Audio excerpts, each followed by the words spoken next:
Ça marche là? Ça Yes. marche. Ok, bonjour tout le monde, Baptiste avec Thomas. Salut à tous.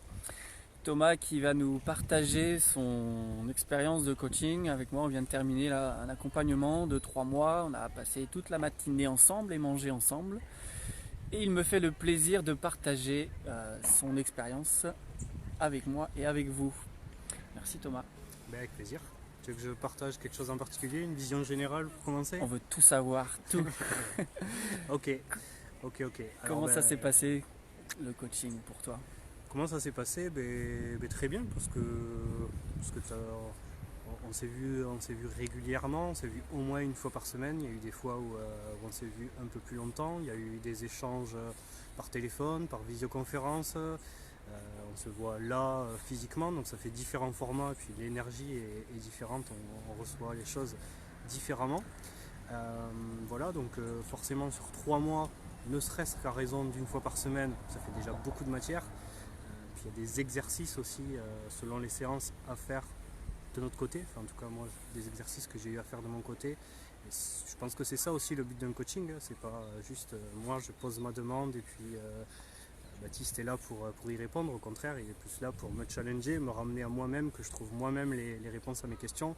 Et ça a super bien marché parce que voilà, si je regarde en arrière sur juste 3 mois, il y a énormément de choses qui ont bougé dans ma vie, que ce soit au niveau pro, au niveau perso. Clairement, 3 mois dans une vie, c'est rien, donc c'est clairement une très belle expérience. Voilà, retour général, ce que je peux Ok. dire en première intention. Ok. Et du coup, je veux bien que tu en dises un peu plus sur ce qui a bougé Ok. dans 3 mois, concrètement, ce que tu remarques voilà, qui est différent maintenant par rapport à il y a 3 mois. Ok. Alors là, à ce niveau-là, forcément, ça va être subjectif, hein. C'est ce qui a bougé en moi, selon les attentes que j'avais à la base, ce qui s'est passé, au fil du coaching, des exercices, etc. Euh, Moi, j'avais notamment un problème de procrastination. Je pense qu'on est tous plus ou moins touchés par la procrastination. Moi, c'était assez marqué. Et clairement aujourd'hui, ou même pas aujourd'hui, hein, ça fait déjà un mois, je vois que ça a énormément bougé à ce niveau-là, où il n'y a plus d'incertitude à se poser 10 000 questions du pourquoi, du comment je dois faire ça, etc. Maintenant, c'est je le fais et puis on voit ce qui se passe derrière. Et rien que ça, le fait de stopper la procrastination, forcément, dans le vécu, ça change beaucoup de choses.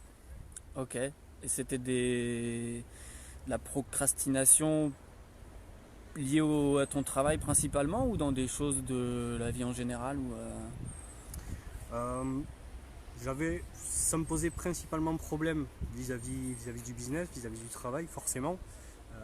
Mais après, voilà, tout ce qu'on travaille en coaching, ça a un impact, que ce soit au niveau pro qu'au niveau perso. De toute façon, tout est lié, donc ouais, ça a eu des répercussions dans les deux domaines, le Ok. pro comme le perso.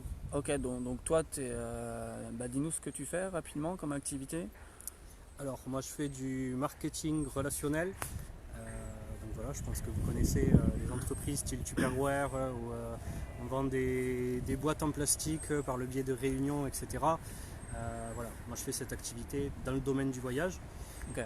Et Donc en tu vends étant... pas de boîte en plastique, toi. Non, je ne vends Ok. pas de boîte en plastique, moi je vends du voyage. Tu vends du Et rêve. je vends du rêve, je vends de l'émotionnel. Et, euh, et donc je fais cette activité d'une manière assez spécifique parce que moi j'utilise à 95% Internet pour faire ça. Donc j'ai un blog autour du marketing de réseau, je crée des formations autour du marketing de réseau pour aider les personnes dans cette activité, qui vendent des boîtes Tupperware ou qui vendent des voyages ou des cosmétiques, peu importe, etc. Voilà Ok. ce que je fais. Ok.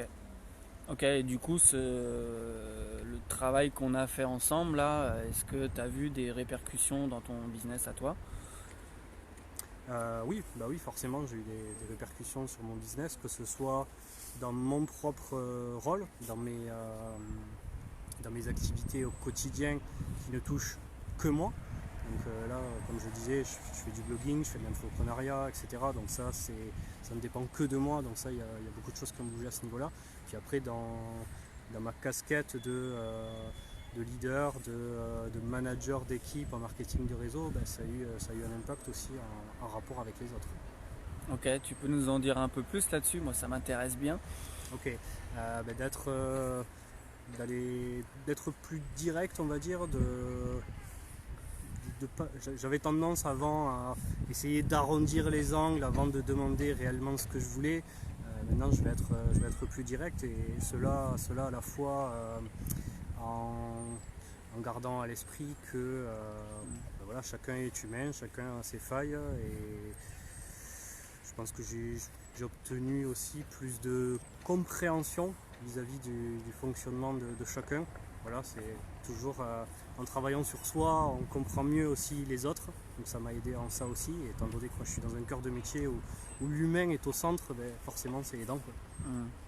C'est quoi le gros truc que tu as fait bouger pour toi personnellement, qui ont influencé ton rapport à l'autre et ta manière de manager? Plus communiquer, tout simplement. Ok. Voilà. Ok. Comme je le disais, je travaille beaucoup avec Internet. Je suis dans un métier où l'échange avec les autres est au centre. Donc j'avais tendance à automatiser beaucoup de choses et à moins être dans le concret de l'échange. Et ça, je l'ai accentué. Plus le temps passe, plus j'ai cette clarté par rapport à la nécessité d'avoir plus d'échanges. Et mieux ça se passe dans mon business, mieux ça nourrit aussi ma vision pour le futur, et c'est très aidant. Ok. Ok. Et ok, donc là, répercussions au niveau professionnel. Est-ce qu'il y a d'autres choses que tu as identifiées qui ont changé dans ta vie depuis ça? La question est vague. C'est vrai. C'est pas que la question est mauvaise, c'est qu'il y a tellement de choses que je pourrais évoquer que j'arrive pas à en avoir une là maintenant tout de suite qui me vient en tête. Autre que ça, si je dirais après dans mes... Alors là, je sors du cadre business, je vais plus rentrer dans le perso, dans mon rapport avec voilà, vraiment mon environnement proche, que ce soit ma compagne, que ce soit mon fils. J'avais certains fonctionnements, comportements qui faisaient que voilà, c'est pas que ça se passait mal, mais il y avait des difficultés, et également avec tout ce qu'on a travaillé. Je ne vais pas rentrer dans les détails là parce que sinon ce serait d'une part vous dévoiler ma vie, et d'autre part je pourrais y passer 2 heures. Voilà, tout ce qu'on a fait bouger, ça a amélioré ma relation avec les personnes qui sont le plus proches de moi, à savoir ma copine et mon fils, quoi. Ok, tu avais déjà fait des accompagnements pour toi, tu t'étais déjà fait coacher ou pas? Est-ce que tu avais déjà eu cette expérience J'avais fait du coaching business, mais du coaching perso, non. Okay. À part aller voir des psys, mais clairement c'est pas comparable. Moi, quand je dis à mes amis que je fais un coaching, il y en a beaucoup qui me demandent mais qu'est-ce que tu fais, et je leur dis tu vois ce que tu fais avec un psy, c'est la même chose sauf que ça sert à quelque chose. C'est un peu l'image que j'en ai en fait. Ok. Et donc avant ça, si je reprends ma question, tu n'avais pas eu l'occasion de travailler de cette manière-là pour toi personnellement? Non. Ok. Un peu avec mon coach business, mais c'était de la surface, quoi. On n'a pas été gratté très loin. Ok. Donc du coup, on est quand même allé voir à plusieurs reprises ton business quand même. Comment tu t'en es où par rapport au lien aujourd'hui que tu fais entre toi et ton business? C'est forcément lié. Mon énergie personnelle, elle est forcément répercutée dans mon business, parce que mon énergie personnelle va déterminer voilà, le nombre d'actions que je vais faire, l'intention que je vais mettre dans mes actions business, les choix stratégiques que je vais y porter, la clarté sur ma vision à long terme, et encore une fois les choix que je vais faire par rapport à cette clarté. Ouais, c'est lié, forcément c'est lié, et du coup là je pense que sur les 3 mois qu'on a fait, peut-être que les 2-3 dernières semaines suis souvent revenu au business parce que justement on a fait un gros travail perso pendant 2 mois et demi. Et pendant 2 mois et demi, le fait de faire bouger au niveau perso, ça a bougé au niveau business. Et une fois que ça a bougé, après on regarde le niveau business de manière plus spécifique. Mais en tout cas, voilà, le cœur de ce que je veux faire passer, c'est le fait que vous devez obligatoirement travailler sur vous-même si vous voulez travailler votre business, si vous voulez que votre business bouge. Vous êtes le moteur de votre activité. Donc quelque part, s'il y a un problème au niveau du moteur, c'est forcément le véhicule, il va mal tourner, quoi. Il en parle bien, j'adore. C'est exactement ça. Du coup, tu étais à l'aise avec le fait qu'on passe voilà, consciemment du Thomas perso au Thomas business. Oui, bien sûr, tout à fait. C'était ok pour toi d'ouvrir ça, quoi. Tout à fait. Ok, intéressant. C'est quoi qui t'a décidé au moment de commencer un coaching, de se dire là c'est bon, j'y vais, je me fais coacher. C'est quoi, qu'est-ce qui t'a fait passer de je me fais pas coacher à je me fais coacher, je décide de me faire coacher? Déjà, j'avais une forte envie de me faire accompagner, quelque part. D'où le fait que ça faisait déjà pratiquement 2 ans que je me faisais accompagner niveau business. Mais je savais au fond de moi que j'avais des choses au niveau perso à régler, à aller voir, à aller travailler, etc. Comme je l'ai dit juste avant, j'avais fait des tentatives de travail comme ça avec des psys, mais franchement, ça n'a jamais trop rien abouti, mis à part prenez des médocs, mais voilà, clairement ça ne change rien. C'est pas ça qui va être aidant, au contraire c'est plus contre-productif, mais bref, je m'écarte du sujet. Et en fait, au final, moi j'ai découvert de par le groupe Feu Sacré, Business de Ouf, ce que vous faisiez avec l'équipe anti-leadership. J'ai eu un premier entretien avec Nicolas Gétin qui m'a dit bon, si tu es chaud pour faire un coaching, voilà comment ça se passe. Tu fais un entretien avec Laure, tu fais un entretien avec Baptiste, tu choisis lequel des deux. Donc j'ai fait ces 2 entretiens-là. J'ai été satisfait de ton entretien, de l'entretien que j'ai eu avec toi. Et donc voilà, feu là-dessus. Je ne sais pas si ça répond à ta question. Okay, j'ai un peu dévié peut-être. Non, tu y réponds. Mais du coup, parce que voilà, faire un coaching, c'est aussi investir sur soi, c'est aussi donner du temps, s'accorder du temps pour soi, mais c'est aussi investir de l'argent. Comment tu as fait le chemin dans ta tête de là, j'investis de l'argent pour moi, quoi? Ah, mais ça c'est un cheminement. Alors ça c'est pas nouveau pour moi, c'est inné dans mon fonctionnement. Ça fait 10 ans que je suis entrepreneur, grosso modo. Je sais très bien que si je veux progresser, je peux pas y arriver tout seul. Okay. Donc je dois me faire aider de partenaires, de créer en place des partenariats, des associations, okay, etc. Et pour travailler sur moi, sur ma propre vision, sur ma propre personne, suivre un coaching, c'est une étape indispensable. Okay. Parce que je vais juste ajouter un point dans le sens où je pense que quand on découvre une nouvelle activité, on passe tous, je ne sais pas quelle est votre activité, vous là qui regardez cette vidéo, je pense que vous êtes tous passés par la case formation, à aller suivre des formations dans votre domaine d'activité, etc. Seulement la formation, comment ça se passe? On vous donne du contenu, c'est pas forcément adapté à votre cas spécifiquement et vous devez vous démerder avec ça. Alors qu'un coaching, c'est vraiment de l'individuel, de l'adapter à la personne et ça, voilà, il n'y a que dans un coaching qu'on peut l'avoir, donc d'où ma demande de faire du coaching. Okay. Donc tu étais très au clair sur le fait que pour que ça bouge, il faut investir et ça fait partie de... Voilà, ça fait 10 ans que tu es entrepreneur, donc forcément c'est pas... Pour toi c'est évident, entre guillemets. C'est évident, après c'est une expérience que j'ai eue, que j'ai déjà eu aussi, ça a été aidant. Hein, voilà, okay. Je le disais, ça fait 2 ans que je fais du coaching business, donc j'avais déjà cette expérience qui a nourri ça. L'autre chose que j'aimerais relever, c'est que peut-être si aujourd'hui vous n'avez jamais fait de coaching, peut-être que vous vous dites, à force de regarder d'autres témoignages, peut-être ce témoignage que vous êtes en train d'écouter, de se dire ok, super, ça a l'air génial de faire un coaching, c'est hyper transformant, je vois que ça marche pour d'autres personnes, donc si je le fais, ça va forcément marcher pour moi.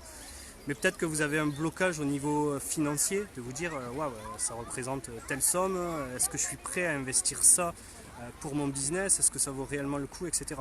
Moi, de ma propre expérience, à chaque fois que je me suis fait coacher, que ce soit uniquement d'un point de vue business ou là ça a été le côté perso et le côté business, les répercussions derrière, je récupère x5 ce que j'ai investi. Donc peut-être qu'à la base vous trouvez la somme du coaching déraisonnable, et ça a été mon cas, j'ai eu cette barrière psychologique, c'est pour ça que je vous en parle, de me faire coacher, ça coûte tant, ça fait flipper parce que j'ai pas l'habitude de mettre tant dans mon business. Et les répercussions qui arrivent derrière, c'est juste ouf, et le choix, clairement, il est assuré derrière, quoi. Il n'y a aucun regret. À la rigueur, c'est même putain, mais pourquoi j'ai pas fait ça plus tôt, quoi. Okay. C'est intéressant. Encore une fois, c'est un regard d'entrepreneur, mais voilà, ça ouvre des perspectives. C'est-à-dire que, ok, l'argent c'est l'argent, mais qu'est-ce qu'il y a derrière l'argent? Pourquoi je le fais? Qu'est-ce que ça me rapporte? Et quand tu parles du retour sur ton investissement, bah voilà, tout est dit, quoi. C'est très clair. D'ailleurs, c'est intéressant ce que tu dis, ce que j'ai partagé là, c'était ma vision d'entrepreneur, parce que justement, j'ai eu un échange avec mon frère il y a 10 jours de ça, qui lui est salarié. Et quand je lui ai dit le prix que j'avais payé le coaching, pour lui, ça lui a paru complètement déraisonnable. Et de là, je l'ai regardé et je lui ai dit, ouais, mais après, en 3 mois, j'ai transformé beaucoup de choses dans ma vie aussi. Donc, quel prix tu donnes à la transformation de ta vie? Ça, c'est la question à vous poser aussi. Voilà, en plus, si vous posez des questions comme ça, bah dis donc. Ok, très clair. C'est quoi que tu as le plus aimé dans le coaching, là, dans notre façon de travailler ensemble? Qu'est-ce que tu as vraiment apprécié particulièrement? Déjà ta personne, je pense que je pense que Nicolas m'a dirigé vers toi parce que tu es comme moi, tu es plutôt calme, d'aller regarder les choses tranquillement, etc. Justement, d'ailleurs, je t'avais choisi à toi parce que l'autre personne avec qui j'ai fait le coaching d'essai avait été un peu brute, et quelque part je pense que ça m'a fait peur, et c'est pour ça que je me suis orienté vers toi. Ça, c'est la première chose. Après, j'ai bien aimé vraiment l'esprit coach. Je crois que j'en ai parlé au tout début de la vidéo. C'est-à-dire, je viens avec ma demande, j'ai envie d'aller regarder ça, et je te demande, je sais pas, je veux qu'on parle de ce sujet-là, et plutôt que de répondre à la question, tu vas me renvoyer une question pour faire en sorte que je me demande pourquoi je cherche à comprendre ça. Et c'est marrant parce que dans ce processus-là, ça permet d'aller creuser beaucoup plus loin et de se rendre compte de mécanismes, de fonctionnement que moi-même je ne suis pas arrivé à voir, mais toi, en me questionnant, tu as réussi à mettre le doigt dessus, et ça, c'est hyper nourritif. Non, ça c'est pas français, c'est nourrissant. Nourrissant, ouais. Voilà. Ok, donc ça veut dire que si j'élargis un peu ce que tu partages, est-ce que maintenant, quand tu es face à une décision ou quand tu es face à une action à faire, est-ce que tu as un regard différent? Est-ce que tu t'y prends différemment? Qu'est-ce qui change dans ta manière d'agir ou d'être? Alors, moi j'ai déjà un fonctionnement assez réfléchi, peut-être un peu trop réfléchi, d'où le problème de procrastination à la base. Pas que, mais un peu. Par contre, j'avais tendance à réfléchir dans ma tête. Ce qui a changé, c'est que maintenant, je vais réfléchir en prenant une feuille et un stylo. Et alors ça, peut-être que ça fonctionne très bien que pour moi et pas forcément pour tout le monde. Donc attention à ce niveau-là. Mais en tout cas, pour moi, ça a changé ma façon de réfléchir. Et clairement, ce qui en ressort derrière, mes conclusions et le choix que je vais faire derrière, il est complètement différent. Le fait de le poser à l'écrit plutôt que de réfléchir uniquement dans ma tête. et de m'embrouiller entre les 18 solutions possibles où au final je suis pas au clair sur ce qui est le mieux, etc. Ça aussi, de par les exercices que tu m'as fait faire, ça permet d'avoir plus de clarté par rapport à ces réflexions, ces choix, ces décisions, d'aller mesurer ça selon différents facteurs et aller regarder justement les facteurs qui sont primordiaux à regarder parce que voilà, on pourrait réagir à une situation par les émotions, alors que le mieux c'est d'aller voir ce qui se cache derrière dans notre essence profonde et aussi voir ce que ça va donner à court terme et à long terme, les conséquences de nos choix. Même si, de toute façon, après, il y a qu'en expérimentant nos choix qu'on voit ce que ça donne. Ok. Bon, bah écoute, allez, si tu avais 3 mots pour résumer le coaching, tu dirais quoi? Transformant, calme et efficace. Ok. Merci Thomas. Avec plaisir. Merci à toi, Baptiste. Avec plaisir aussi. Petit aparté et pas des moindres, il nous a parlé de stages feu sacré dans la vidéo là. Il y a des stages feu sacré qui sont organisés avec l'équipe anti-leadership. Si vous avez des questions par rapport à ça, vous me contactez ou vous allez directement sur le groupe Facebook Feu Sacré et Business de Ouf.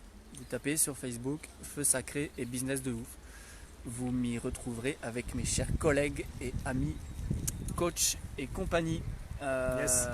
Voilà, merci Thomas. Avec plaisir. Et à bientôt. Salut. Salut.